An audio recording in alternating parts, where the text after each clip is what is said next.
오늘 본문의 이야기는 이삭과 리브가가 결혼한 후 20년 동안 기다려서 낳은 쌍둥이 형제 중 동생 야곱이 아버지 이삭을 속여 형 에서에게 부어줄 장자의 축복을 가로채자 이에 분한 에서가 야곱의 목숨을 앗아가려 하여 이를 피해 도망가는 야곱의 이야기입니다.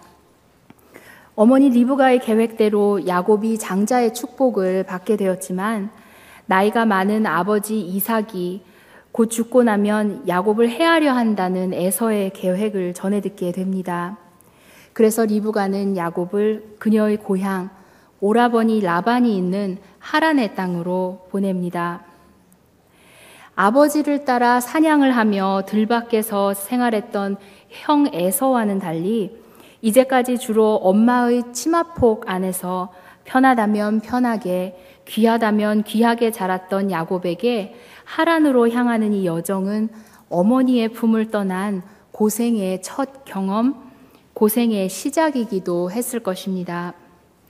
아무도 함께 동행하는 이 없이 홀로 길을 가던 야곱은 해가 저물어 마땅히 쉴 곳도 찾지 못하여 맨 땅에 돌 하나를 베개 삼아 자게 됩니다. 그가 머리를 두고 자는 땅이 어떤 땅인지 관심도 없고 오히려 그에게 그 자리는 두려움과 외로운 마음을 더욱 부채질해주는 불편하고 고생스러운 자리였을 것입니다. 마음도 몸도 편치 않은 잠자리였음에도 여행의 피로가 깊었는지 야곱은 잠에 빠져들었고 자는 중에 꿈을 꾸게 됩니다.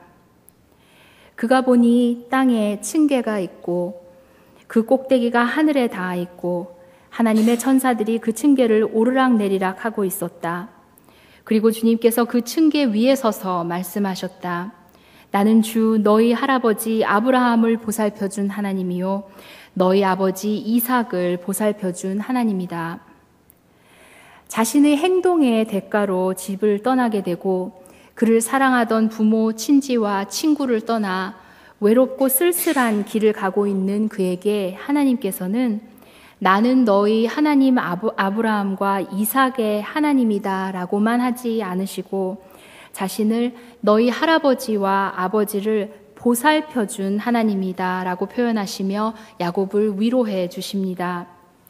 그리고 난 뒤 아브라함과 이삭에게 말씀하셨던 것과 동일한 언약의 약속을 들려주십니다.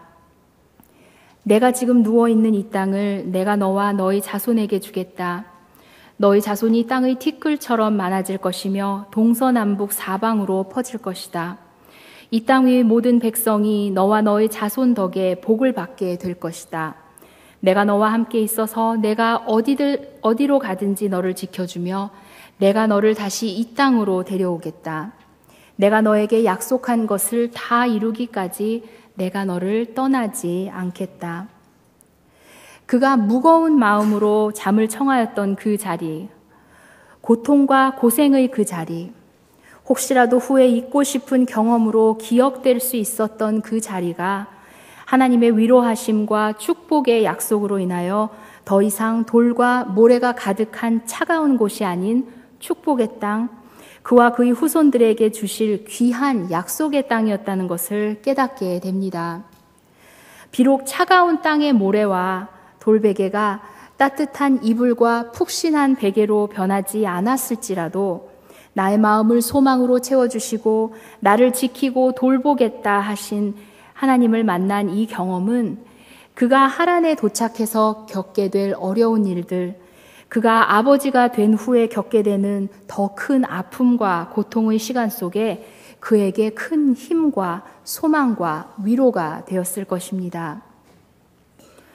우리 각자의 삶 속에서도 야곱처럼 마음의 외로움과 두려움을 가득 안고 돌베개에 누운 채 웅크리고 자야 했던 시간들이 있었을 것입니다. 아니면 과거가 아닌 현재 차가운 땅 위에 돌베개를 의지하고 있는 듯한 모습으로 신음하고 계시는 분들도 있을지 모르겠습니다. 편안하고 따뜻한 침대가 아닌 차가운 땅에 자게 된 이유가 나의 잘못이던 남의 잘못이던 아니면 알 수 없는 이유이든지 대부분 한 번쯤은 잊고 싶을 정도의 고생과 어려움을 겪어본 적이 있으실 것입니다. 또한 지극히 개인적인 어려움을 떠나서 예전에 일제 식민지와 전쟁, 온 나라가 가난했던 시절이나 혹은 오래전 이민 생활을 시작하신 어른들은 하루 이틀이 아닌 수년 동안 돌베개를 베고 잘 수밖에 없었던 세월을 사셨습니다. 그 힘든 세월들을 어떻게 이기시고 여기까지 오게 되셨는지, 어떤 힘과 소망이 원동력이 되었는지 모르지만 그 고난과 역경의 시간 속에 아마 야곱처럼 하나님을 만나고 차가운 돌베개가 감사의 제단이 되는 베델의 경험을 하신 분들도 많을 줄 압니다. 야곱뿐 아니라 아브라함부터 다윗 모든 예언자들과 하물며 예수님의 제자들에 이르기까지 우리가 성경을 통해서 알 수 있는 것은 하나님께 택함 받은 자들의 삶 속에는 많은 고난과 시련의 시간이 허락되었다는 것입니다. 하나님께서는 그의 택한 종을 부르시고 그의 뜻을 이루실 때 그들이 외롭고 험난한 길을 걷도록 직접 인도하시기도 하셨고, 인간의 죄와 타락으로 인하여 의인들이 당하는 고난들에서 미리 건져주지 않으실 때도 많았습니다. 야곱아, 너를 창조하신 주님께서 말씀하신다. 이스라엘아, 너를 지으신 주님께서 말씀하신다. 내가 너를 속량하였으니 두려워하지 말아라. 내가 너를 지명하여 불렀으니 너는 나의 것이다. 내가 물 가운데로 건너갈 때에 내가 너와 함께하고 내가 강을 건널 때에도 물이 너를 침몰시키지 못할 것이다. 내가 불 속을 걸어가도 그을리지 않을 것이며 불꽃이 너를 태우지 못할 것이다. 우리를 한없이 사랑하시는 하나님께 우리가 기대하는 것은 내가 건너야 하는 물과 불을 없애주시는 것, 그래서 내가 물과 불 가운데로 걷지 않아도 되는 것인데, 하나님께서는 넘치는 물과 뜨거운 불 사이를 그대로 건너라 하십니다. 그리고 그 물과 불 가운데에서 우리와 함께 하신다 말씀하십니다. 이것은 인간이 사랑하는 방법과 너무나 다릅니다. 우리가 이해하는 사랑, 우리가 사랑하는 방법은 상대방을 고생시키지 않는 것입니다. 내가 누군가를 사랑한다면 내가 가진 것을 다 주어서라도 그들이 편하고 배부르고 기쁘고 부족함이 없도록 행복하게 해주려 하는 것입니다. 부모와 자식 간의 사랑을 예로 들어보겠습니다. 배고픔과 가난의 아픔을 겪어보신 부모님들은 자녀들이 내가 걸었던 고생의 길을 걷게 하지 않기 위해서, 내가 겪었던 궁핍과 좌절을 경험치 않게 하기 위해 온갖 희생과 노고를 감수하시며 열심히 사셨습니다.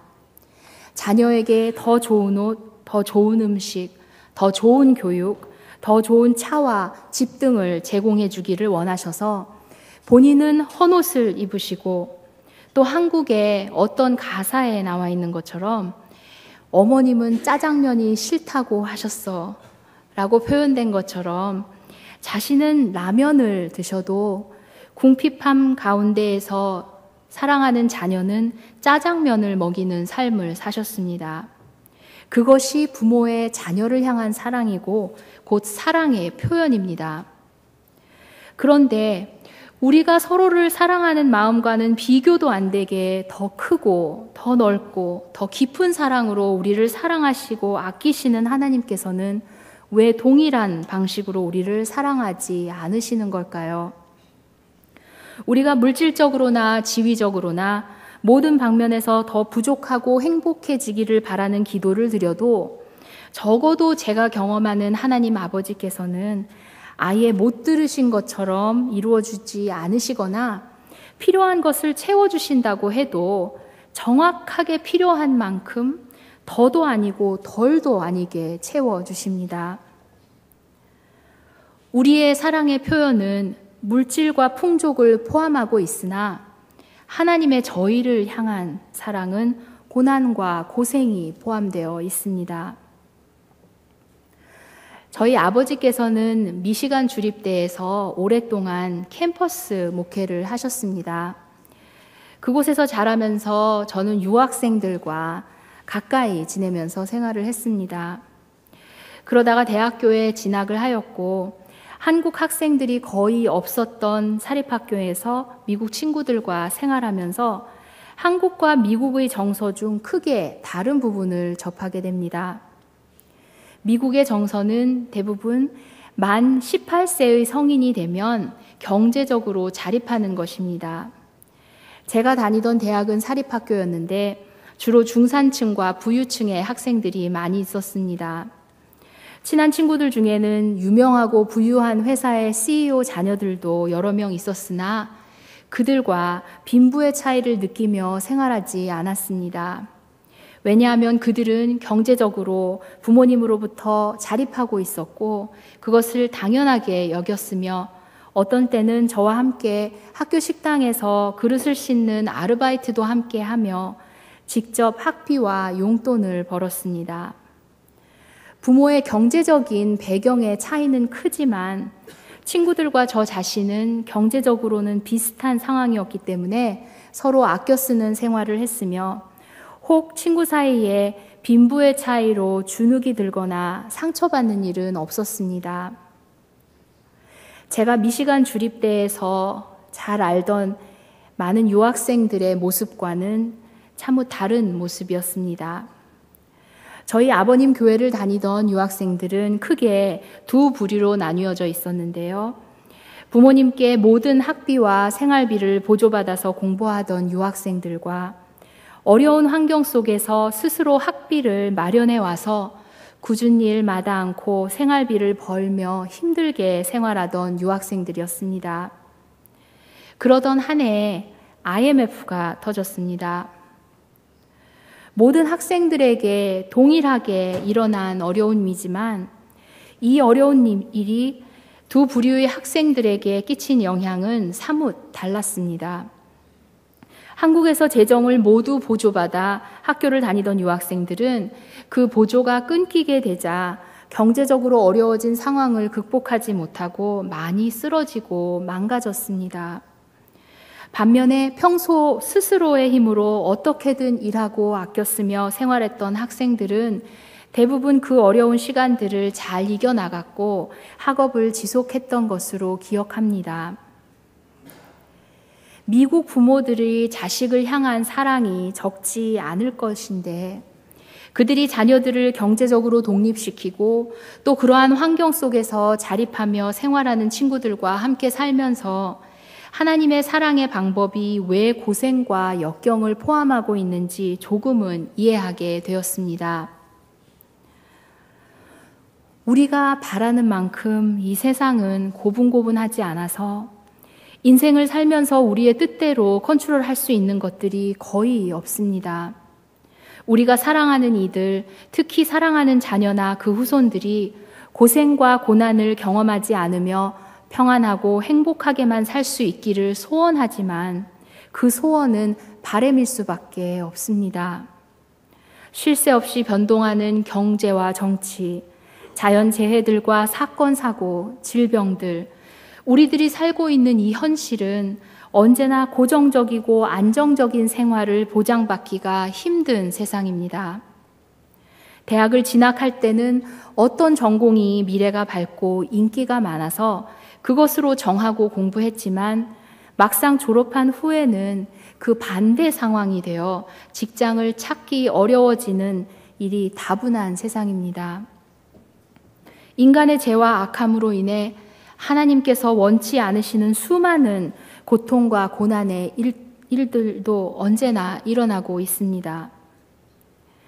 이러한 세상을 살아가면서 닥칠 수 있는 어려움들을 이기고 견뎌나가려면 우리 안에 내면의 강인함과 인내, 끈기와 소망의 근육들이 필요합니다. 로마서 5장 3절 말씀을 보면 우리가 고난 중에도 기뻐하는 것은 고난은 인내를, 인내는 연단된 인격을, 연단된 인격은 소망을 갖게 한다는 것을 알기 때문입니다. 이 소망은 우리에게 실망을 주지 않습니다. 그것은 하나님이 우리에게 주신 성령으로 우리 마음에 그분의 사랑을 부어주셨기 때문입니다. 이 고백처럼 고난 중에 맺게 되는 인내와 인격, 소망의 열매는 어려움을 헤치고 이겨나갈 수 있는 힘과 능력이 되며 무엇보다도 하나님의 사랑을 더 깨닫고 체험하게 합니다. 야곱이 하나님을 꿈에서 본 후 주님께서 분명히 이곳에 계시는데도 내가 미처 그것을 몰랐구나 라고 고백하였던 것처럼 외로움과 두려움, 고통 속에서 함께 하시는 주님을 만나고 나면 고난은 더 이상 우리가 두려워하고 피해야만 하는, 내가 혼자 감당하여야만 하는 어려움이 아닌 하나님의 사랑과 축복의 약속을 경험하고 얻게 하는 통로가 됩니다. 사역을 하면서 많은 부모님들께서 자녀들에게 부모로서 더 못해주는 것에 대해 마음 아파하시고 미안해 하시는 것을 많이 보아왔습니다. 자녀가 조금만 힘들다 하여도 자신의 탓인 것처럼 마음의 죄로 달고 사시는 분들도 여럿 보았습니다. 그러나 요즘 세상에서는 아무리 조금 부족한 삶을 산다 하여도 예전에 부모님들이 겪으셨던 그런 어려움을 겪지는 않을 것입니다. 자식을 굶기고 춥게 하고 내어 쫓아서 생고생을 하게 해야 한다는 것이 아니라 특히 물질적인 것이나 원하는 것을 무조건적으로 주지 않고 그것이 정말 자녀가 건강하고 바른 사람으로 성장하고 살아가는데 도움이 되는지에 분별함이 필요하다는 것입니다. 청소년들이나 제가 가르치는 청년들이 제가 지금 나누고 있는 이 설교를 들으면 What are you doing, Pastor K? 하고 역정을 낼지도 모르겠습니다. 그러나 저는 더 많은 후세들이 부족함을 통해서 풍성함의 귀중함을 얻고 또 그것을 깨닫고 내 손으로 일하고 흘리는 땀을 통해서 부모님이 흘리신 땀과 희생에 더 감사할 수 있었으면 좋겠습니다. 목회자의 자녀로서 성장했던 저의 세월을 돌아보면 지극히 세상적인 기준으로만 봤을 때는 그리 풍족하게 자랐던 환경은 아니었습니다.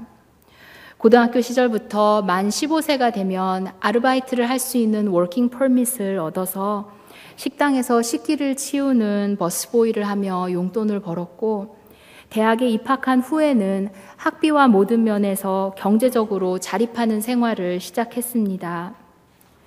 목회자의 삶이 경제적으로 여유롭지 못한 것은 당연하지만 저희 부모님께서는 아직도 가끔씩 저희 자식들에게 자라면서 더 풍족한 것으로 채워주지 못했던 것에 대한 미안함이 담긴 말씀을 하시곤 합니다. 그 마음을 이해는 하지만 부모님께서 미안해 하시는 그 부분이 저에게는 부모님께 가장 감사드리는 부분입니다.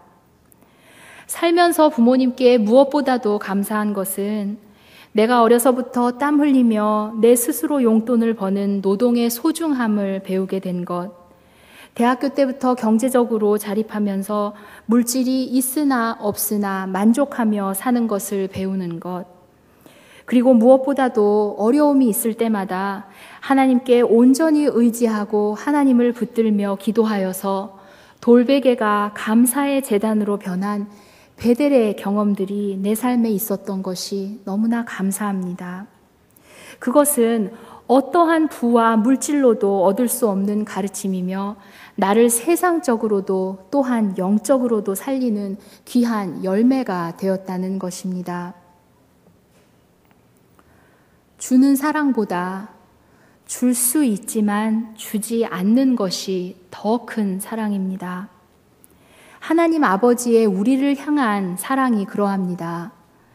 세상의 모든 것을 가지셨고 원하는 대로 주실 수 있지만 주시지 않는 이유는 당신의 백성이 풍족하고 배부르며 걱정과 불편이 없는 생활을 할 때 하나님을 잊고 돌아섰다는 것을 수없이 경험하셨기 때문일 것입니다.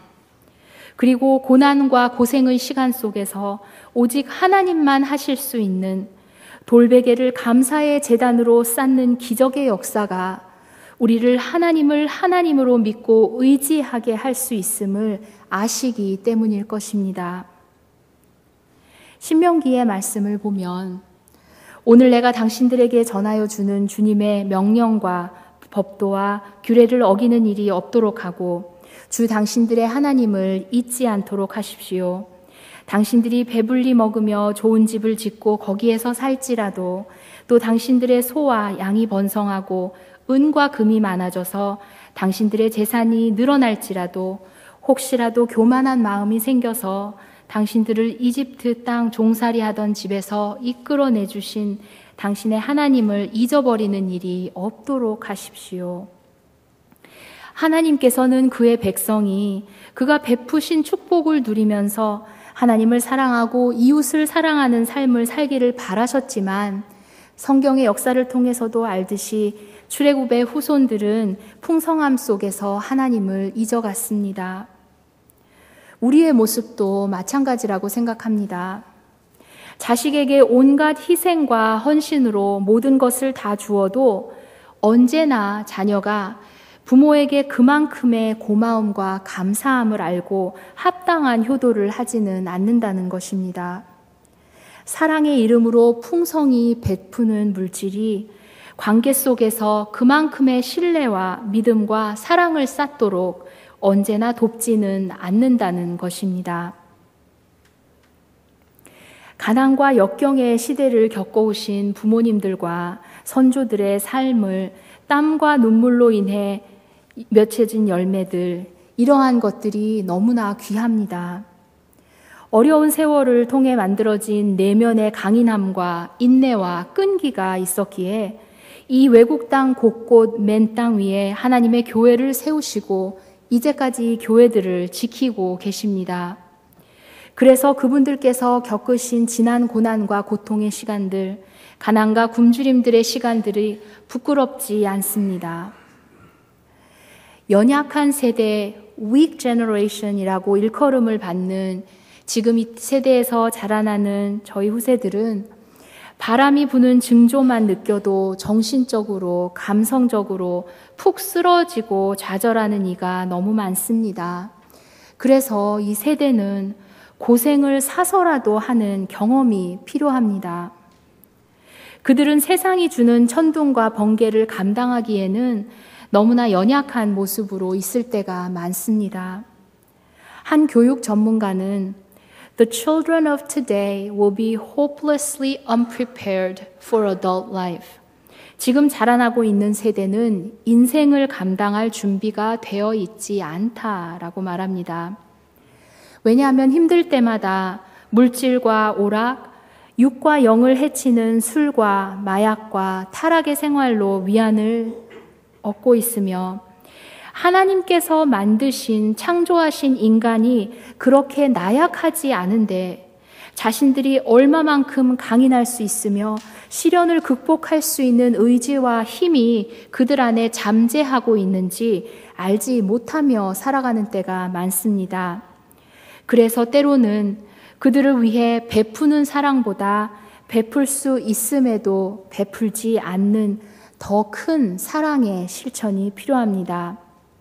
풍족함 가운데 하나님이 필요치 않기 때문에 하나님을 찾을 이유가 없어서 그를 잊어버리는 자가 되지 않도록 도와야 합니다. 옛날부터 전해져 내려오는 한 이야기가 있습니다. 옛날 한 왕이 미술가들에게 평안을 주제로 그림을 그려오라 하였습니다.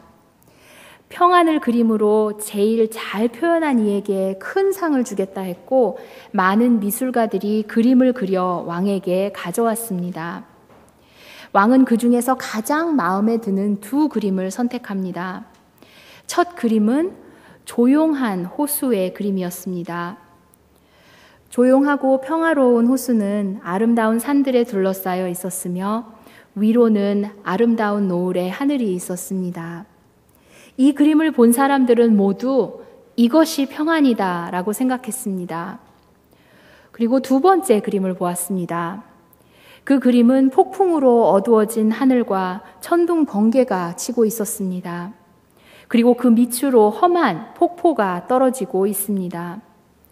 그런데 가까이 가서 그 그림을 더 자세히 보니 떨어지는 폭포 속의 돌틈 사이로 새 둥지가 하나 있음을 발견합니다.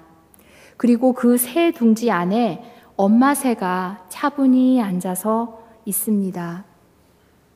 왕은 어떤 그림을 최고의 그림으로 뽑았을까요? 두 번째 그림을 뽑았습니다. 그 이유를 왕은 이렇게 설명합니다. 평안이라는 것은 소음도 없고 어려움도 없고 고생도 없는 곳이 아니다. 평안은 천둥과 번개 같은 어려움 속에서도 차분히 있을 수 있는 그것이 진정한 평안의 의미이다. 그 누구도 고난과 고생을 반기는 사람은 없습니다. 그러나 우리가 천국에 이르기 전까지는 이 땅에 살면서 그러한 어려운 시간들을 피할 수는 없습니다. 그렇기에 폭풍 속에서도 번개와 천둥을 두려워하지 않고 우리의 마음과 영을 차분하게 지켜주실 수 있는 유일한 분, 생각지 않은 곳, 생각지 않은 방법으로 우리를 만나주시고 우리에게 음성을 들려주시며 위로하시고 축복의 약속을 허락하시는 이 베델의 하나님이 우리 안에 있어야 하겠습니다. 사랑하는 성도 여러분, 하나님께서 주실 수 있음에도 주지 않으시는 그 깊은 사랑의 마음을 우리도 체험하고 그 깨달음을 바탕으로 가족과 이웃을 사랑할 수 있는 우리 모두가 되기를 주님의 이름으로 축원합니다. 아멘. 다 함께 기도하시겠습니다. 사랑과 은혜의 하나님, 세상의 어려움 가운데 외롭고 힘들 때 하나님을 온전히 붙잡고 나아가지 못하고 하나님의 우리를 향한 사랑을 또 기억치 못할 때가 많이 있습니다. 왜냐하면 저희 안에 너무나 많은 어려움과 고통과 고난이 살아있기 때문입니다. 자비의 하나님, 특별히 돌베개를 베고 낙심과 외로움 가운데 있는 성도들과 이웃들을 기억하셔서 하나님의 음성을 들려주시고 베델의 은혜를 내려주시옵소서. 저희 안에 천국의 소망이 있기에 고난이 고난으로 끝나고 고생이 고생으로 끝나지 않음을 기억하게 하옵시며 또한 이 소망을 사랑하는 이들과 이웃에게 전달할 수 있는 손길 되게 인도하여 주옵소서. 이 모든 말씀 우리 주 예수 그리스도 이름으로 기도드렸습니다. 아멘.